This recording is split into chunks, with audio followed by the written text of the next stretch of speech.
Welcome to another episode of Rock Ave Homers. I am Nick. I'm Al. And it's been a pretty interesting week to be a Yankee fan, Al. And a Met fan, for that matter. Well, tell me about it. 16 innings, huh?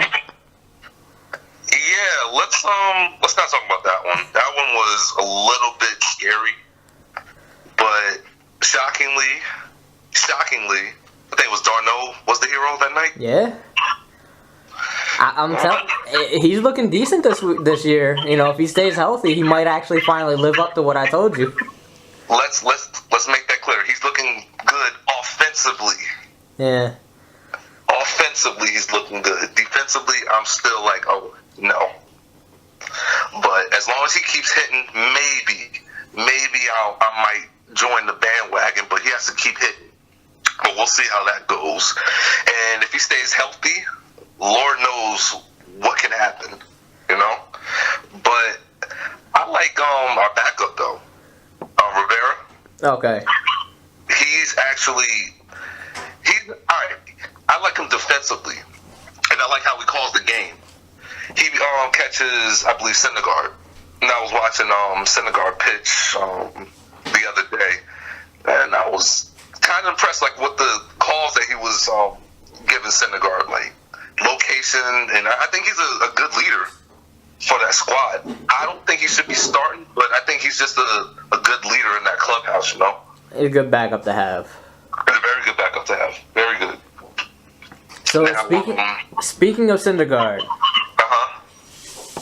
on one hand, I understand, you know, it's a bit to throw a baseball, and you know, a lot of things can go wrong with your body as you throw a baseball. It's not a natural motion. But this blister thing and this fingernail thing now, you know, for an ace, this is like, come on, man. I know it's early in the season, but it's like, and it's just weird because he pitches 6 innings and then, oh, my finger hurts. You know, it's like he's got his quality start in. He's good to go, so it don't matter no more. You know, my finger hurts. Let the bullpen take it over. Man, this boy need to go to Perfect Nail or something. Get his pedicure or something. And he said that he's had this problem his whole life. You know, he has to get it to the perfect length, otherwise it'll break off like it did this last time. And if it's too short, it'll give him blisters like it did the first time. But it's like, you know, if you know this is an issue, it's been an issue your whole life. You're going into the biggest year of your career. Why are you letting this happen? You know, why don't you have it under control? That's a question that Noah has to answer, you know. Obviously, common sense, like you just said, if it's a common issue, fix it. A plus B equals C. Fix it. But why they haven't fixed it, I don't know. And I swear, if this continues, you know, he might be going, 5 innings, 6 innings a game? If that.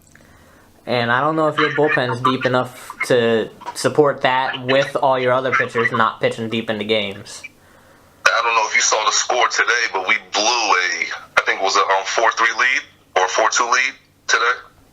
That's not good. No, it's not. We're hurting. We need our closer back. We need him back bad, man. That's the 15 games? Yeah, 15. And I'll be honest with you, my dad said it, and I kind of agree with him. The past couple of years, our MVP has been our closer. Yeah.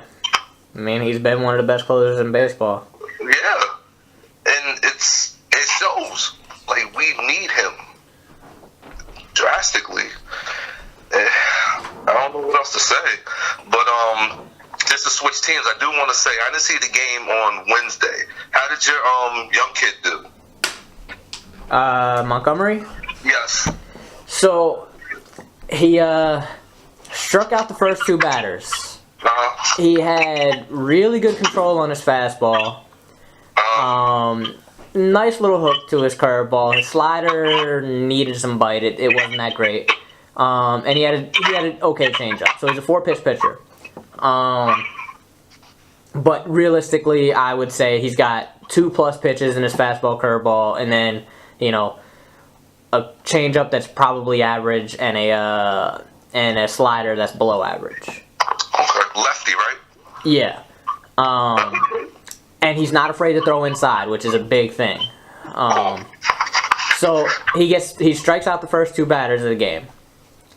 Then he got scared of Evan Longoria.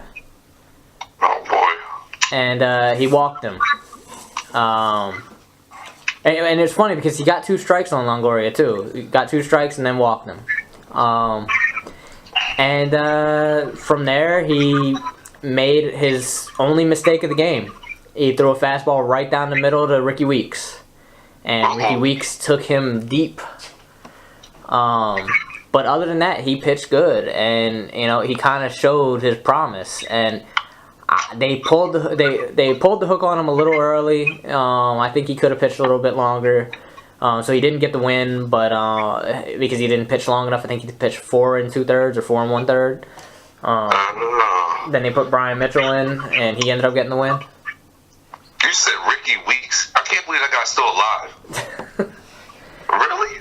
Yeah, he's kind of doing everything for the Rays. He's learned how to play different positions. Although I don't know how much he's playing right now. He in that game he actually I don't know if it was that game or the next one, but he got into a collision with Brett Gardner because he doesn't know how to play first base, and they had got him playing first base.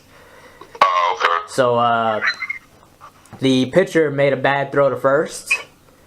And instead of trying to pick it like a first baseman, he tried to field it like a second baseman. Gotcha. And went right into the path of the runner, and Gardner trucked the shit out of him. And they both were hurt. I mean, it's a clean play. You're allowed to. Yeah. No, I mean, don't get me wrong. I don't completely blame Weeks on that. Right. If you're putting a guy out there at first base, he needs to know what he's doing. First base is a hard place to play. But he didn't, he wasn't in position, and Gardner's just running hard because he thought he had a chance to beat out the play. Well, it's a learning experience right there. So here's the thing I want to talk about as far as the Yankees. We got an ace again, and it's a very unexpected source. Guy we signed a few years back, as an ace, and we gave him a ton of money, and his first year with us, I am not talking about Masahiro Tanaka, I am talking about CC Sabathia. His first year with us, he won us a World Series. He helped us win a World Series. And he had a couple good years after that, and then he had some injury-prone years. He had, problems not learning how to pitch with lower velocity. But so far this year, he has become a pitcher. And he is lights out this year. 3 starts, he is our best pitcher by far. And it's a very, very good and just very... It really gives me good thoughts about this year. Because, I wasn't planning... I thought the rotation was going to be our biggest problem. I really did. Tanaka, I don't know how great he's going to be, but I don't think he's going to be terrible. He'll be better than average. He'll give us what he's been giving us. Pineda, he's the wild card and everything. Severino, he made one mistake in his first game, and then he pitched great in his second game. And then if this kid Montgomery, can pitch like he did in that first game, we got some good pitchers there. And CeCe is like the one that I was really not expecting to pitch this well. I was expecting him to go out and give us a quality start here and there, give up like 3 or 4 runs a game, and just rely on the bats to keep us in it. But he has really just shut teams down so far. 1.64 ERA. I'm telling you, he is our ace right now, and it's. Wait, let me rub my eyes. Hold on, let me rub my eyes. Make sure I'm reading that right. No, I'm reading that right. Okay. I'm saying he's an ace. He's pitching like an ace right now, And he's not pitching like a, when he was an ace before, he was a fireballer. He was just a power pitcher. Right now, he's a finesse pitcher. And it shows how skilled he is, though. The fact that he's finally been able to put that together and become that pitcher. Right. You never know, man. Somebody of his veterancy, I should say, that's a good leadership in the clubhouse. Exactly, and that's the thing. To have him be that guy in the rotation with some young guys, You got, Pineda and Tanaka, whatever, but to have him there with a Severino and with a Montgomery, that's really going to be a good thing. And one other thing I want to say, I'm glad he's focused on baseball. He stopped, like we mentioned earlier in the year, how he was a drinker. And it's just like, it's good that he's like not focusing on drinking and focusing on baseball, focusing on what matters. That's a good sign, and I'm kind of proud of him for that. Yeah, I just want him to stay consistent. Stay consistent. Really turn the corner. And like I said, and he did the stuff on the field this time that really has made a difference now. Right. Yeah, I'm glad for him, man. And his record, man. Woo. When's he pitching next? Let me see.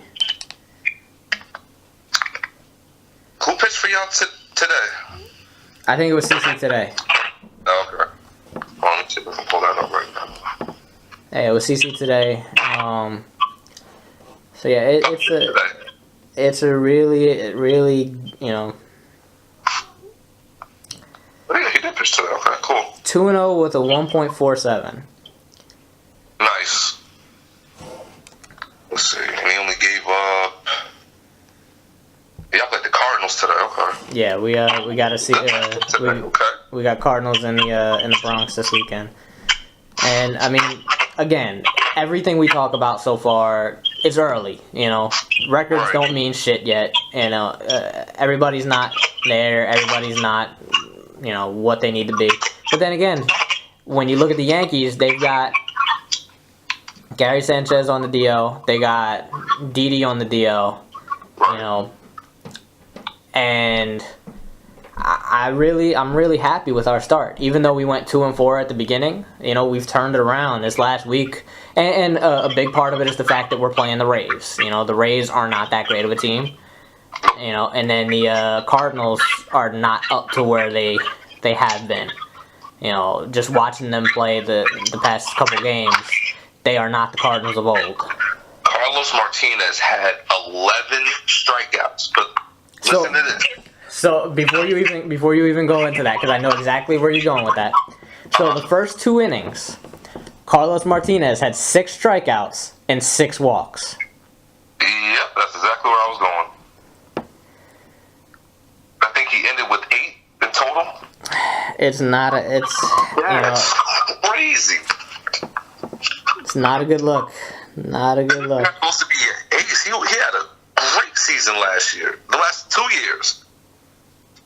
The heck's going on here? But like you said, it's early. I mean, the thing you got to look at with Carlos Martinez, though, is he's 0-2 so far. And again, it's early. But he's 0-2 with a 3.57 ERA, which is not that bad.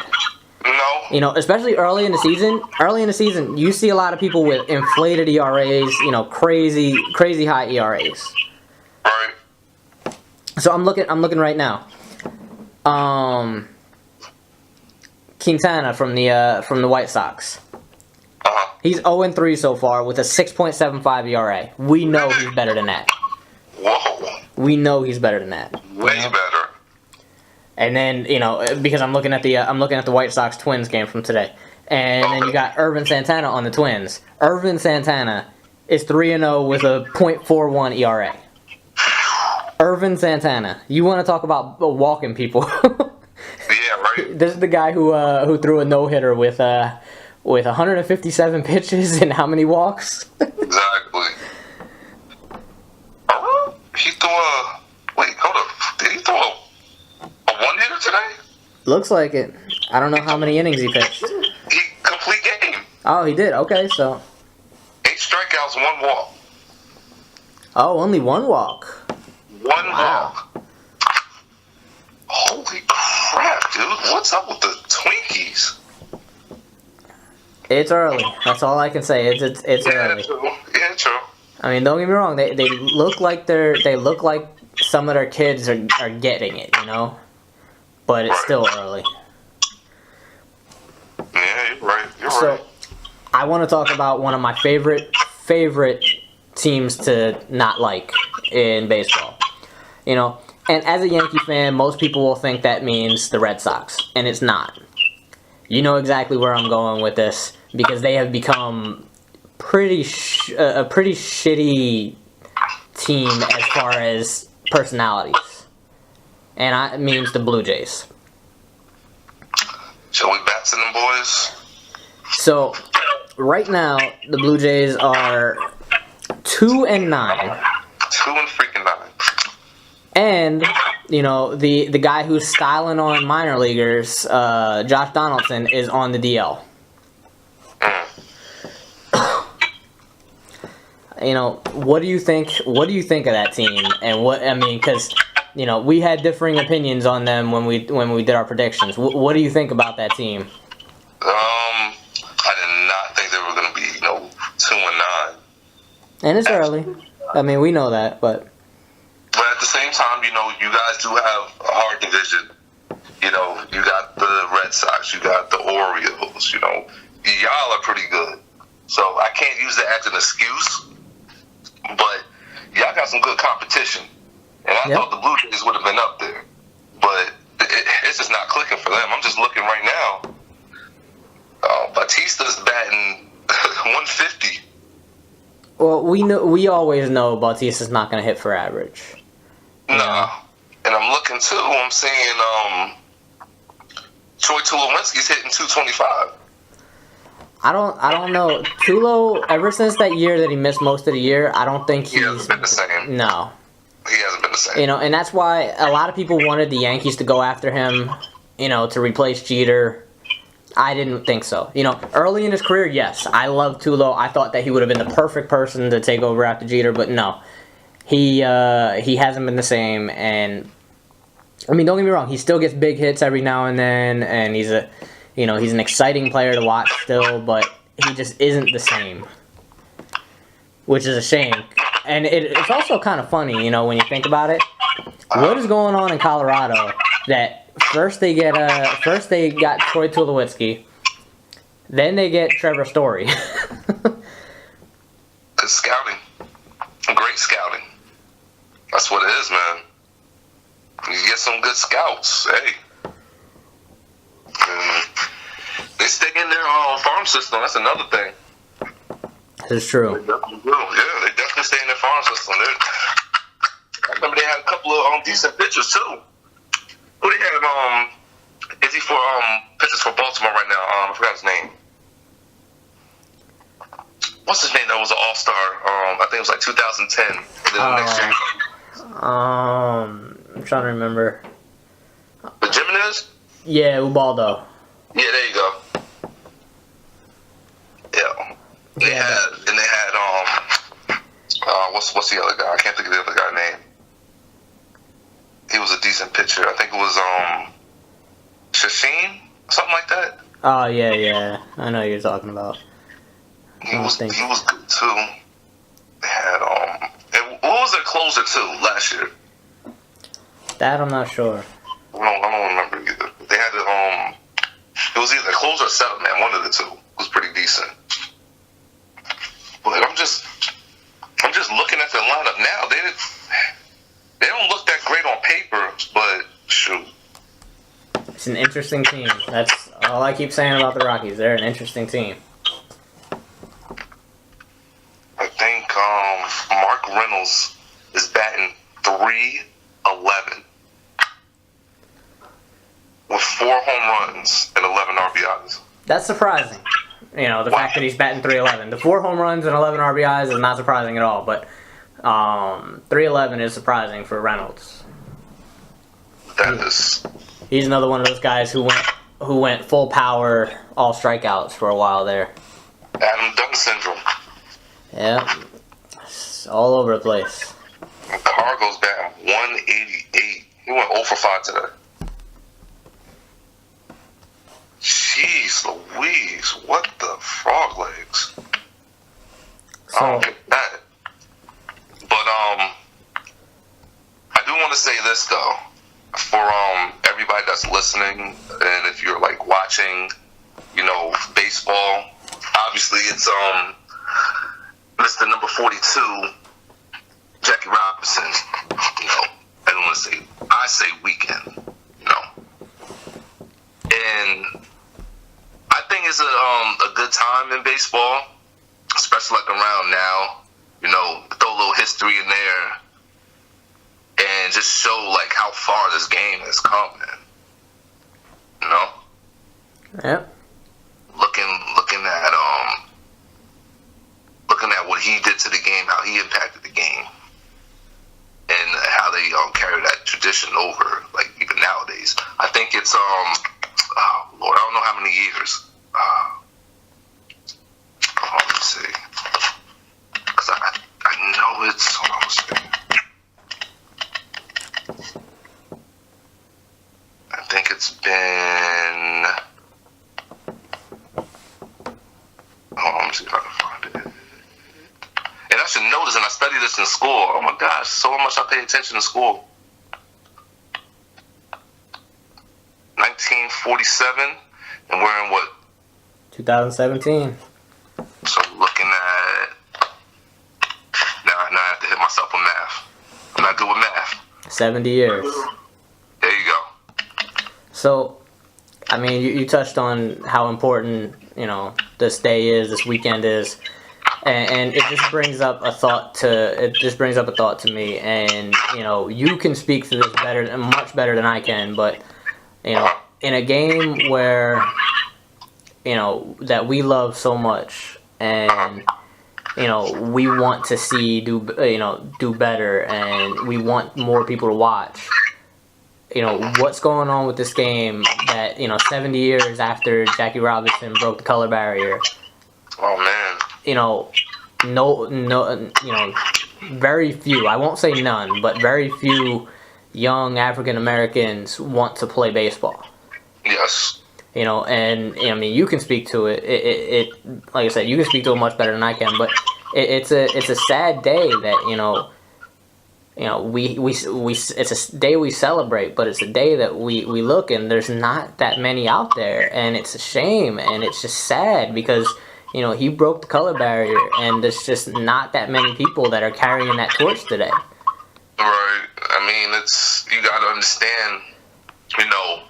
Everything in this world competitive. What gets the edge? You know, baseball to, you know, African Americans it's not sexy. And what I say is more the lines like popular when I say sexy. So you're looking at football.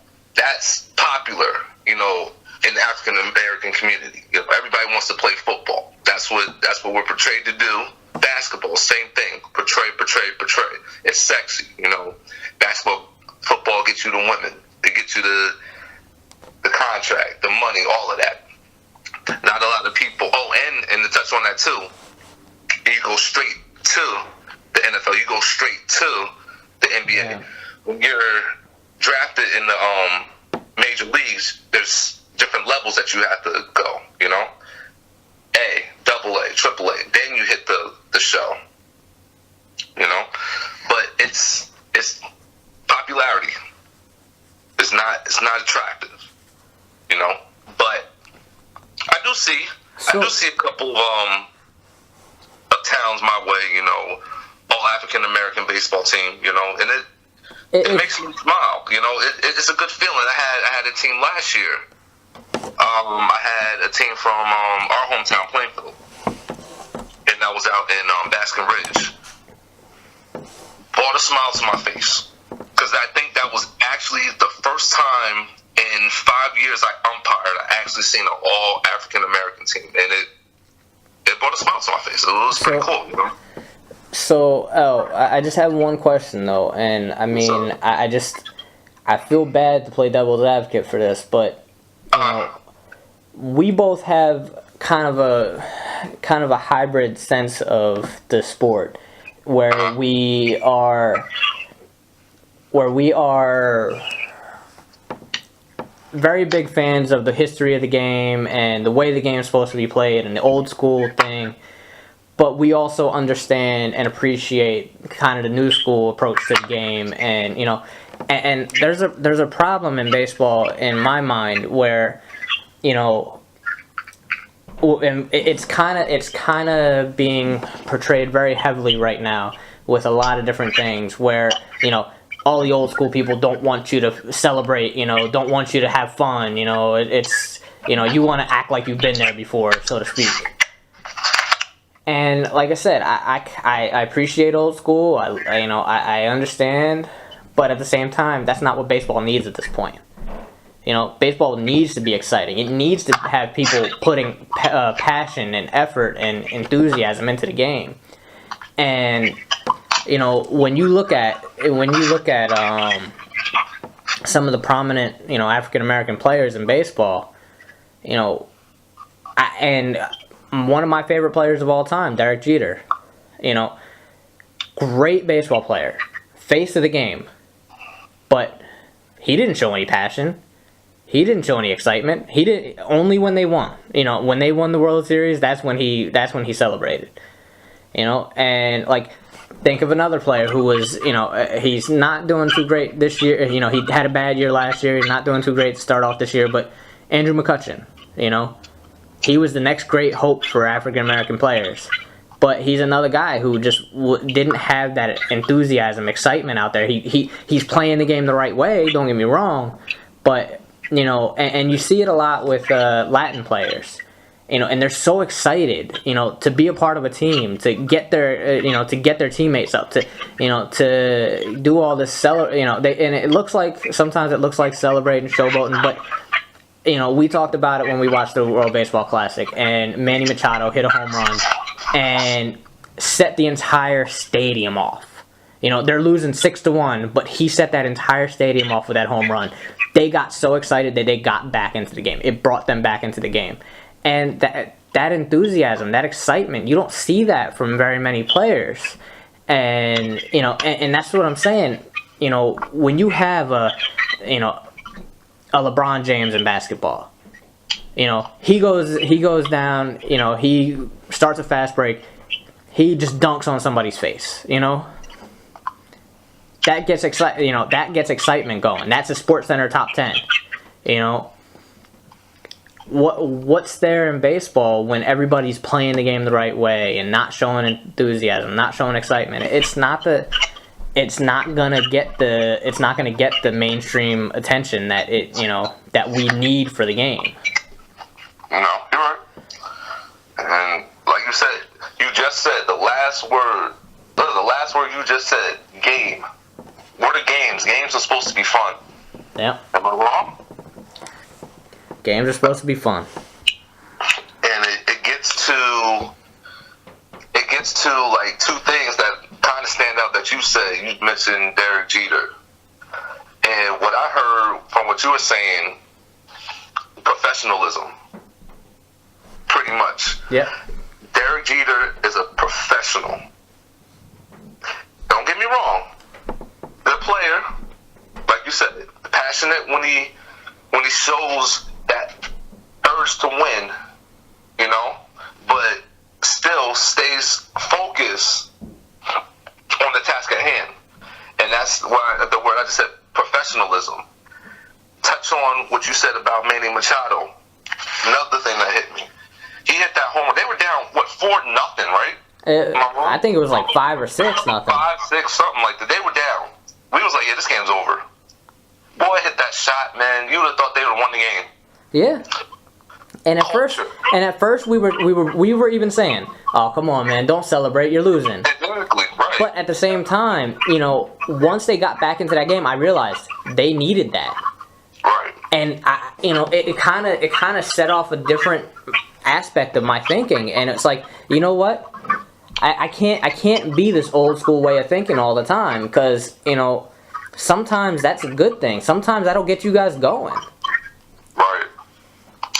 And I when you said that, it just made me think of one thing: the culture. You know, you look at Dominican Republic, they praise baseball.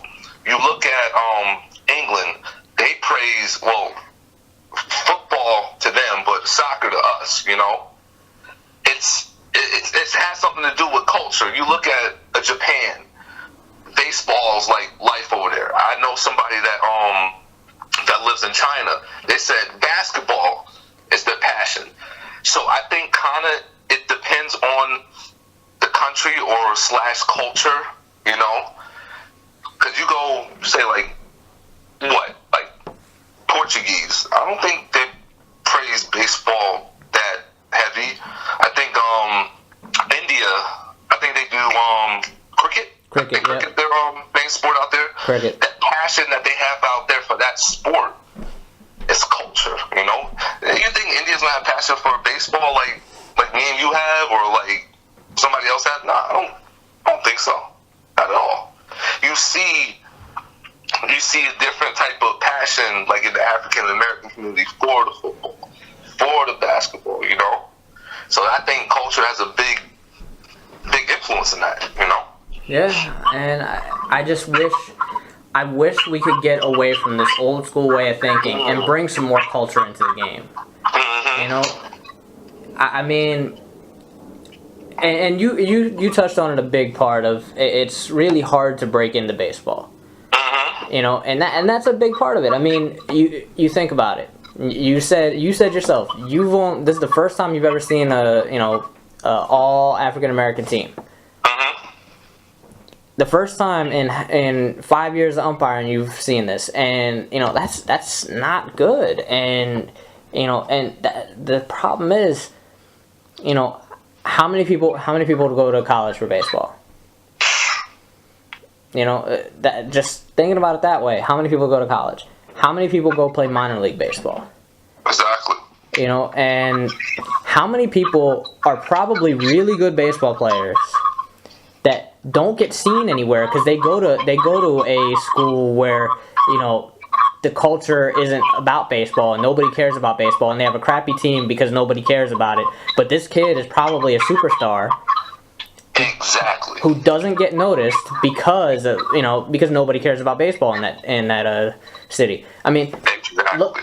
look at our high school, Plainfield High School. Nobody gave a shit about baseball. You know, and it was all about you know, basketball, which rightfully so. Our basketball team was great, and football, which our football team sucked. But at the same time, I do give credit. You know, we knew people who went to college from the football team. You know, because of football. So I give it credit. But you know, we didn't have anybody going to college on baseball scholarships like we probably should have. We had some decent players, you know, and it's just a matter of, and then, you know, think about it. You know, we both went to school and knew Donald Jones, you know, professional football player, great guy. We knew him as a hell of an outfielder and a hell of a pitcher. Absolutely. You know, but he knew where the easy way to actually make it into a professional league was. He went and played football. Wide receiver, Buffalo Bills, you know? So he knew it. He saw the writing on the wall, you know, but he was a very good baseball player. Very good. You know, we played little league with him all the way up to high school. So we knew what he was capable of. But it's a matter of, you know, it's a very hard thing, and I don't know what the fix is to it, because of the fact that, you know, you could have great players that don't get seen, and you know, the next big thing in baseball may not play baseball. Exactly. You know, it's so easy to get to be on a bad team, or be in for football, or not even football necessarily, but basketball especially. It's so easy to be in a bad place for basketball and still get seen. Exactly. You know, and that's the thing that it makes the difference. And I wish people would recognize that, you know, you don't have to go to some white prep school to find baseball. You know, there's kids that are passionate about baseball everywhere, and you know, it just needs to be on days like this, on weekends like this. You know, people need to take a step back and say, you know, baseball's not a white sport. Baseball's a sport. That's it. There you go. You know, there's no color. You know, there's no anything. Baseball is a world sport. You know, it's not a USA sport. You know, how many players at this point? How many players in the league are not from America? With all the Latin players out there, how many players are not from America? You know, and they are they are some of the best players in baseball, and you know, rightfully so. They breathe baseball, and that's what we need. And you know, I know we took a more serious tone, you know, and kind of broached some different subjects with this podcast, but I really hope some people, you know, this makes some people kind of think. I like it, and I agree with you. I hope so too. Like you said, I literally like what you just said. It's a sport. You know, it's not broke into categories. Oh, African American. Oh, Caucasian. Oh, no, it's a sport, dude. You know, and not to be like weird or anything, but I was watching a little bit off, you know, topic. I was watching the Kevin Hart stand up, and at the end of his stand up, he said something. I was like, whoa. He goes, I'm looking out in the crowd, and I see so many different races, you know, and if all these different races came to see me and we all laughed together, there's no reason why we can't live together. You know? I'm just like, damn. That's kind of like what you were just saying. And I just thought that was just something special right there. Like, seriously. Yeah. And he's right. And you're right. You know? I don't know, man. I just hope that people just like, you know, I hope this does get out to some people. You feel me? Yeah, I just you know, I think we should leave it at that, you know, and Yeah. you know, if anybody listens to this, you know, and you feel like we you know, made a point on anything, or you know, share this, you know, spread the word, and let people know what we you know, let people know, you know, baseball is a sport for everybody, you know. Exactly. But we are gonna wrap it up, so you know, like I said, spread the word, you know, tell people about our podcast, and you know, we'll see you next time. Any parting words, Al? Not at all. Just have a good night, guys.